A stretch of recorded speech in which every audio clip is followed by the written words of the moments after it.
السلام علیکم ورحمۃ اللہ وبرکاتہ۔ دوستو، ہماری بات چل رہی تھی پیارے نبی صلی اللہ علیہ وسلم بچوں کے ساتھ۔ نبی کریم صلی اللہ علیہ وسلم بچوں کے ساتھ جھوٹ کو بالکل پسند نہیں کرتے تھے، جیسا کہ آج کل ہمارے معاشرے میں بچوں کو بہت سارے معاملات میں جھوٹ بول کر اپنی بات منواتے ہیں۔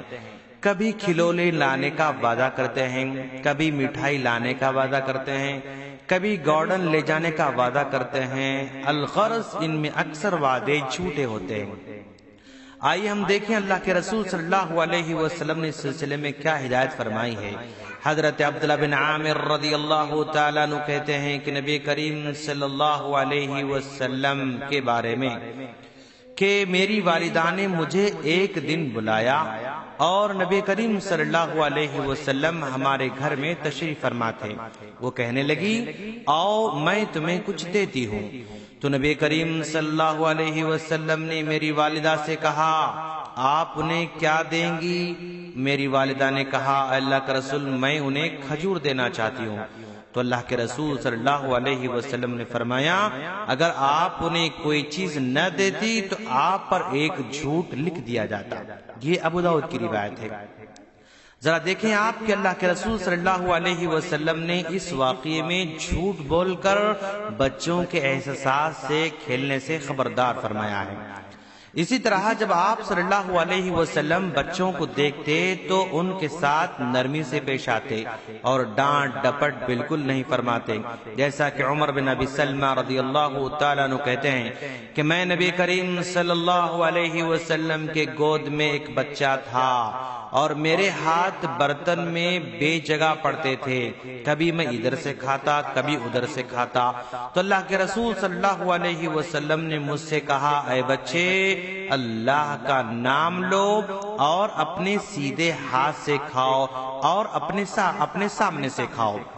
راوی عمر بن ابی سلمہ رضی اللہ تعالیٰ عنہ کہتے ہیں کہ اس کے بعد میں زندگی بھر ان تعلیمات پر عمل پیرا رہا۔ اسی طرح آپ دیکھتے ہیں کہ آپ صلی اللہ علیہ وسلم نے بچوں کی ان کے بچپن ہی سے بہادری، توکل جیسی صفات اپنی تعلیمات کے ذریعے سکھائیں۔ آپ صلی اللہ علیہ وسلم مختلف طریقوں سے بچوں کو اعلیٰ معانی و مفاہیم کے تدریجی گھونٹ پلاتے تھے۔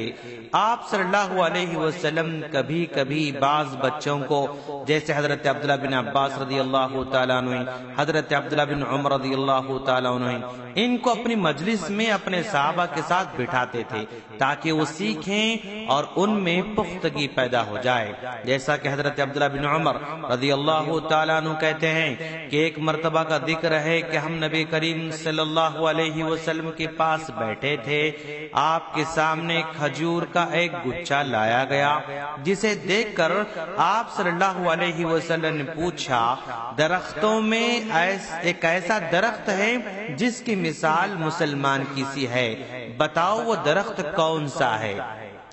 تو میرے دل میں خیال آیا کہ میں کہہ دوں کہ وہ کھجور کا درخت ہے، لیکن کم سنی کی وجہ سے میں شرما گیا اور خاموش رہا۔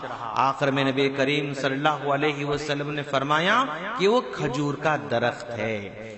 اسی طرح ایک مرتبہ حضرت عبداللہ بن عباس رضی اللہ تعالیٰ عنہ، جو کہ ابھی چھوٹے ہیں اور آپ کے ساتھ سواری پر آپ کے پیچھے سوار تھے، تو آپ نے انہیں سادہ مفہوم پر مشتمل پر اثر کلمات کی تعلیم دی اور کہا، اے بچے، میں تمہیں چند کلمات کی تعلیم دیتا ہوں، تم اللہ کو یاد رکھو، اللہ تمہاری حفاظت کرے گا، تم اللہ کو یاد کرو، تم اللہ کو اپنے پاس پاؤ گے۔ جب کچھ مانگنا ہو تو اللہ تعالیٰ سے مانگو، جب کسی چیز کی مدد کی ضرورت ہو تو اللہ تعالیٰ سے مدد مانگو، اور جان لو کہ ساری دنیا مل کر تم کو نقصان نہیں پہنچا سکتی مگر اتنا جتنا اللہ نقصان پہنچانا چاہے، اور ساری دنیا مل کر تم کو فائدہ نہیں پہنچا سکتی مگر اتنا جتنا اللہ تبارک و تعالی فائدہ پہنچانا چاہیں۔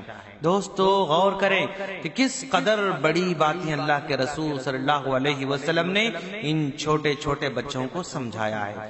اور آپ صلی اللہ علیہ وسلم بچوں کے احترام اور ان کی قدر کے سلسلے میں اس قدر اہتمام فرماتے تھے کہ کبھی بڑوں کی مجلس میں بچے شامل ہوتے، آپ صلی اللہ علیہ وسلم بڑوں کے مقابلے بچوں کو ترجیح دیتے تھے۔ جیسے حضرت سہل بن سعد الساعدی رضی اللہ تعالیٰ عنہ کہتے ہیں کہ اللہ کے رسول صلی اللہ علیہ وسلم کے پاس دودھ پینے کے لیے ایک پیالہ لایا گیا، آپ نے اس پیالے سے دودھ نوش فرمایا۔ آپ کی داہنے جانب ایک لڑکے تھے، یعنی حضرت عبداللہ بن عباس رضی اللہ تعالیٰ عنہ بیٹھے ہوئے تھے، اور آپ کے بائیں جانب عمر رسیدہ لوگ بیٹھے ہوئے تھے۔ آپ نے اس لڑکے سے پوچھا، میاں لڑکے، تم اس کی اجازت دیتے ہو کہ پہلے میں یہ پیالہ عمر رسیدہ لوگوں کو دوں؟ تو انہوں نے کہا، اللہ کی قسم، اللہ کا رسول، میں اپنا حصہ جو آپ کا جھوٹا مجھے ملے کسی کو دینے میں تیار نہیں ہوں۔ آخر میں اللہ کے رسول نے پیالہ اسی بچے کے حوالے کر دیا۔ آپ صلی اللہ علیہ وسلم نے ایک ساتھ دو امر کا خیال رکھا، آپ نے بچے کے حق کا خیال بھی رکھا اور اس سے اجازت طلب کی، نیز آپ نے بڑوں کے حق کا بھی خیال رکھا اور بچے سے مطالبہ فرمایا کہ وہ بڑوں کے لیے اپنے حق سے بری ہو جائے۔ جب بچہ اپنے موقف پر ڈٹا رہا تو آپ صلی اللہ علیہ وسلم نے بچے کو نہ ڈانٹا اور نہ سختی کی، بلکہ اسے اس کا حق دے دیا۔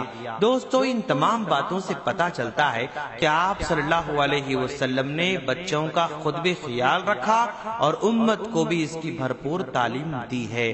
ہم اللہ سے دعا کرتے ہیں کہ باری تعالی ہمیں بھی اپنے بچوں کے ساتھ بہتر سلوک کرنے کی توفیق عطا فرما، آمین۔ السلام علیکم ورحمۃ اللہ وبرکاتہ۔